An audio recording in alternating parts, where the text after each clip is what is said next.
आपको BSc first year second paper में जो कोटा यूनिवर्सिटी कोटा के सेकंड पेपर में जो सेकंड यूनिट है उसको मैं प्रारंभ कर चुका हूं।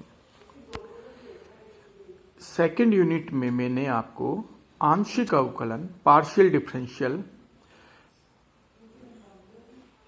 का 2-3 लेक्चर अपन ले चुके हैं।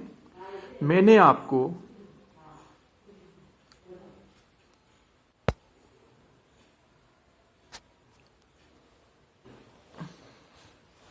किसी फलन के संपूर्ण अवकल गुणांक के बारे में बताया। अब मैं आपको अस्पष्ट फलन के बारे में बता रहा हूं। अस्पष्ट फलन या इम्प्लिसिट फंक्शन, डेफिनेशन क्या है? अस्पष्ट फलन या इम्प्लिसिट फंक्शन अपन किसे कहते हैं?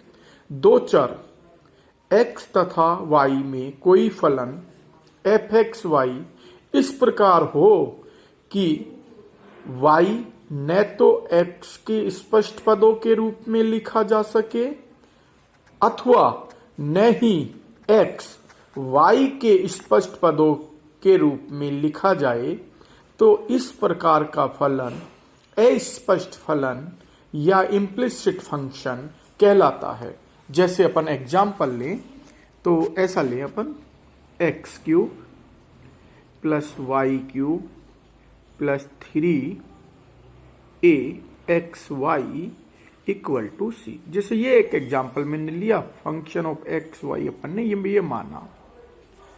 अब इसमें देखिए आप, इसमें न तो x को y के रूप में स्पष्ट रूप से लिख सकते हैं और न y को x के स्पष्ट पदों के रूप में लिख सकते हैं। तो अपन कह सकते हैं कि ये fxy, लेकिन x में परिवर्तन करें तो y में परिवर्तन होगा, y में परिवर्तन करें तो x में परिवर्तन होगा। इसका मतलब ये xy का फलन है, लेकिन न तो अपन x को y के स्पष्ट पदों के रूप में लिख सकते हैं और न ही y को x को y के रूप में और न ही y को x के स्पष्ट पदों के रूप में लिख सकते हैं। तो इस प्रकार के फलन को अपन स्पष्ट फलन अथवा इंग्लिश में कहें तो इम्प्लिसिट फंक्शन कहते हैं। अब अपनी नेक्स्ट थ्योरम आती है कि इस प्रकार के फलन का प्रथम अवकलज क्या होगा, फर्स्ट डेरिवेटिव क्या होगा, dy बाई dx का मान क्या निकलेगा। तो ये है, यदि संबंध fxy equal to c x का अवकलनीय फलन परिभाषित करता है, तो इसका प्रथम अवकल गुणांक dy बाई dx का मान ये होगा minus del f by del x upon del f by del y, provided that कि जो नीचे वाली वैल्यू है ये जीरो नहीं होनी चाहिए। Del f by del y is not equal to zero. Solution पे आए, चूंकि एफ एक्स वाई दो चरों x तथा y का फलन है, अस्पष्ट फलन है, इन्होंने इसमें अस्पष्ट फलन देना चाहिए था। दो चरों x तथा y का फलन है, फिर y फिर x का फलन है, क्योंकि इसमें यदि x में परिवर्तन करे तो y में परिवर्तन होगा, y में परिवर्तन करे तो x में परिवर्तन होगा। इसका मतलब अपन एक तरह से देखें तो अल्टीमेटली यदि y x का फलन है तो ये किसका फलन हो गया? x का फलन हो गया। y फिर चर x का फलन है, तो fxy को x का संयुक्त फलन मान सकते हैं। x के सापेक्ष संपूर्ण अवकल गुणांक टोटल डिफरेंशियल कोएफिशिएंट क्या हो जाएगा? जब चूंकि y भी x का फलन है तो ये केवल एक चर का फलन हो गया x का, इसलिए अपन ने क्या लिखा? df by dx। यदि एक से अधिक का फलन होता तो अपन डेल काम में लेते हैं, अल्टीमेटली एक ही चर का फलन है तो डी वर्ड काम में लेते हैं। तो अल्टीमेटली चूंकि y भी x का फलन है तो यहाँ y भी x के टर्म्स में आ जाएगा, तो f क्या हुआ? केवल एक चर x का फलन हुआ, है ना। इसलिए अपन ने क्या लिखा? df by dx। संपूर्ण अवकल गुणांक चूंकि f x का फलन है तो del f by del x dot dx by dx plus del f by del y और dy बाई dx। क्यों? क्योंकि y एक ही चर का फलन है, इसलिए यहाँ d वर्ड काम में लिया है। dx अपॉन dx 1 हो गया, यहाँ पे 1 रख के ये आ गया df by dx equal to del f by del x plus del f by del y dot d y by d x, equation number 1।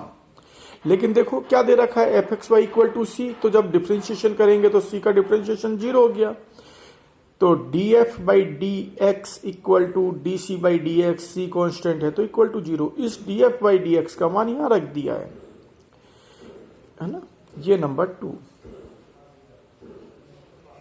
है ना, तो इसकी वैल्यू यहां रख रहे हैं। तो क्या आ गया, from 1 and 2 del f by del x plus del f by del y dot d y by d x equal to 0। यहां से d y by d x का मान क्या जाएगा, उधर ले गए इसको, del f by del x को इसका भाग दे दिया, तो d y by d x equal to क्या आया, minus del f by del x upon del f by del y, जबकि नीचे वाली वैल्यू 0 नहीं होनी चाहिए। तो इस तरह से इसका प्रथम अवकल गुणांक आया है। द्वितीय अवकल गुणांक के लिए आप ये ध्यान रखिए, ये सूत्र याद रखना है आपको कि प्रथम में क्या लिखा, इसको यदि मैं स्मॉल p लिखूं, इसको मैं स्मॉल q लिखूं, तो dy बाई डी एक्स क्या आया, माइनस p अपॉन q।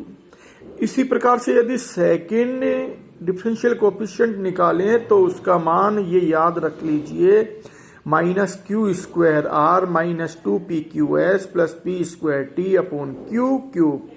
आइए पी क्यू आर क्या है, p मतलब है del f by del x को p लिखा है, del f by del y को q लिखा है, del 2f by del x square को r लिखा है, del 2f by del x del y को s लिखा है, del 2f by del y square को t लिखा है।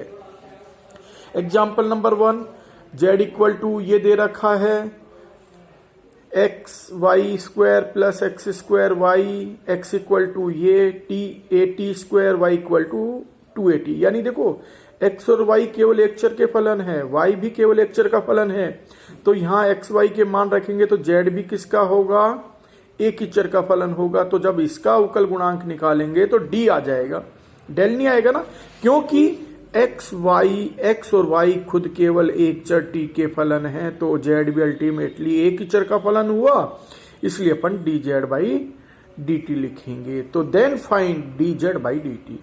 अब संपूर्ण अवकल गुणांक की परिभाषा से आए, d z by d t equal to क्या, पहले जेड एक्स का फलन है, del z by del x, फिर डॉट, चूंकि x एक का ही फलन है तो यहां डेल नहीं आएगा, d x by d t plus del z by del y dot d y by d T.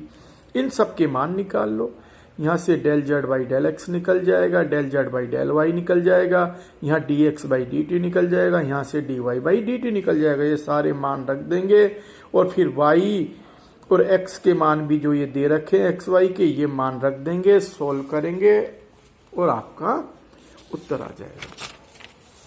इसी तरह से आपको एग्जाम्पल 2 करना है। बिल्कुल देखिए, z किस किस का फंक्शन दे रखा है, x और y का। x और y खुद किसके फंक्शन है, u और v के। प्रूव करना है del z by del u minus del z by del v equal to x del z by del x minus y del z by del y. Del x by del u निकाल लेते हैं अपन, यहां से u के सापेक्ष आंशिक का अवकलन करें, del x by del u equal to e to the power u, v का 0 हो जाएगा, यहां से del y by del u निकालेंगे, माइनस आगे आ जाएगा, minus e to the power minus u, del x by del v निकालेंगे, ये 0 हो जाएगा, इसका minus e to the power minus v, del z by del v निकालेंगे, इसका 0 हो जाएगा, ये minus e to the power v. अब चूंकि जेड एक्स वाई का फलन है और एक्स वाई खुद यू वी के फलन है, तो del z by del u का मान संपूर्ण अवकल गुणांक की परिभाषा से क्या आएगा, del z by del u equal to del z by del x dot del x by del u plus del z by del y dot del u by del y by del u. इनके मान रख दिए, अपन ने निकाल चुके 1 और 2 में, इनके मान रख दिए। Del z by del x, इसका मान del e to the power u, इसका मान minus e to the power minus b, 1 से नंबर 3। इसी प्रकार से del z by del v, z का वी के सापेक्ष संपूर्ण अवकल गुणांक निकालें बिल्कुल ऐसे कैसे, del z by del v equal to del z by del x dot del x by del v plus del z by del y by del v. तो इसका मान निकाल चुके अपन पहले ही, इनके मान रख दिए अपन ने, ये आगे ठीक है, 2 से 4 हो गया।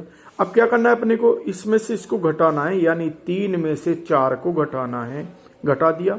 इन दोनों में से देखो आप, del z by del x common आ गया, तो e to the power u minus minus plus हो गया ये। इनमें से del z by del y common आ गया, माइनस भी कॉमन ले लिया, तो e टू द पावर ये माइनस माइनस प्लस हो जाएगा, तो और माइनस कॉमन लिया ये वाला, तो e टू द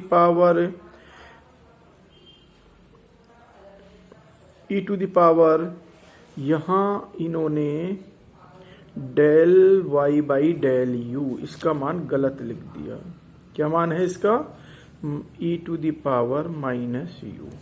तो ये कॉमन निकाल लिया इन दोनों में से, del z by del y common आ गया, ये घटा रहे तो ये माइनस माइनस प्लस हो जाएगा, लेकिन ये माइनस कॉमन निकाला, तो del z by del y e to the power minus u minus e to the power v।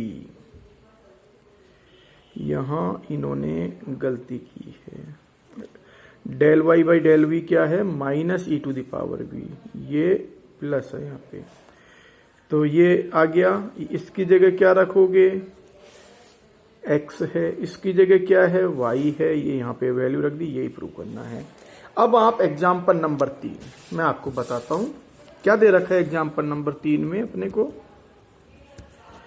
Page number 22 part second है ना, डिफरेंशियल कैलकुलेशंस का पार्ट सेकंड पढ़ रहे हैं अपन। एग्जाम्पल 3 क्या दे रखा है, u equal to f y minus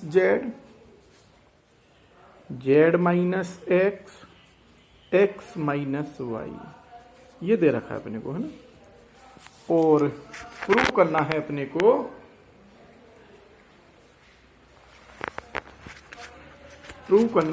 को del u by del x plus del u by del y plus del u by del z equal to 0, ये प्रूव करना है। तो अपन ये मान लेते हैं, माना y minus z equal to T1, z minus x equal to T2 और x minus y equal to T3। ठीक, नंबर 2 इसका वैल्यू निकालते हैं। तो देखो 1 से क्या हो गया, u किस किस का फंक्शन हो गया, T1 T2 T3, और T1 T2 T3 खुद किसके फंक्शन है, x y z के फलन है। तो इसका मान संपूर्ण अवकल गुणांक से क्या आया, del u by del x equal to del u, अब u किसका फंक्शन बन गया, T1 T2 T3 का, तो del u by del T1 del T1 by del x plus del u by del T2 del T2 by del x plus del u by del T3 del T3 by del x. इनके मान देखो, इनके मान 3 से क्या आए, del T1 by del x, ये y z है तो इसका मान हुआ del u by del T1 0 plus del u by del T2, इसका मान क्या है, x के सापेक्ष आंशिक अवकलन, z का 0 हो गया, इसका -1 तो इसका मान हुआ -1 plus del u by del T3, इसका मान x के सापेक्ष आंशिक अवकलन del T3 by del x का 1 हो गया, y का 0 तो 1 वैल्यू। तो क्या वैल्यू आई, del u by del T3 minus del u by del T2।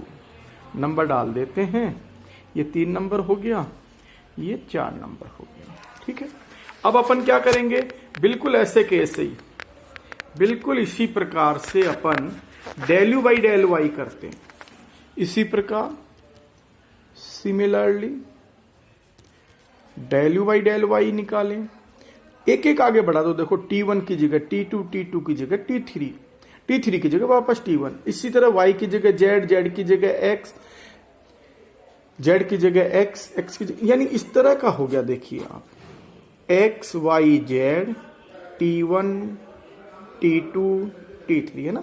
x की जगह y, y की जगह z, z की जगह x, T1 की जगह T2, T2 की जगह T3 और T3 की जगह ये।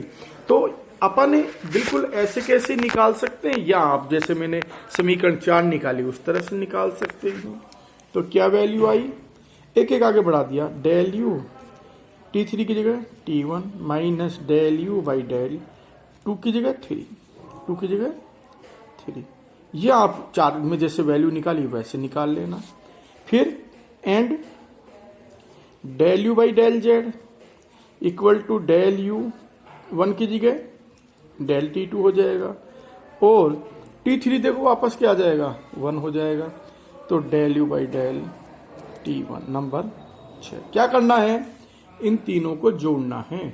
तो जोड़ दो, 4 + 5 + 6 का योग करने पर del u by del x plus del u by del y plus del u by del z. इधर इनको जोड़ेंगे तो देखो ये इससे कटा, ये इससे कटा, ये इससे कटा, तो बराबर क्या, 0। यही अपने को प्रूव करना था। इसी प्रकार से अब आप बिल्कुल जैसे मैंने बताया है, बिल्कुल ऐसे कैसे ही ये एग्जाम्पल 4 करेंगे। जैसे एग्जाम्पल 3 हुआ है ऐसे एग्जाम्पल 4 होगा। एग्जाम्पल 7वां एग्जाम्पल जो है उसमें इस तरीके से नहीं करके सिंपल आपको क्या करना है, पहले यहां से dy बाई डी एक्स का मान निकालेंगे, फिर उसका एक बार और डिफ्रेंशिएशन करके ये वैल्यू आ जाएगी, d2y by d x square का मान -2a² x² अपॉन y5 आ जाएगा।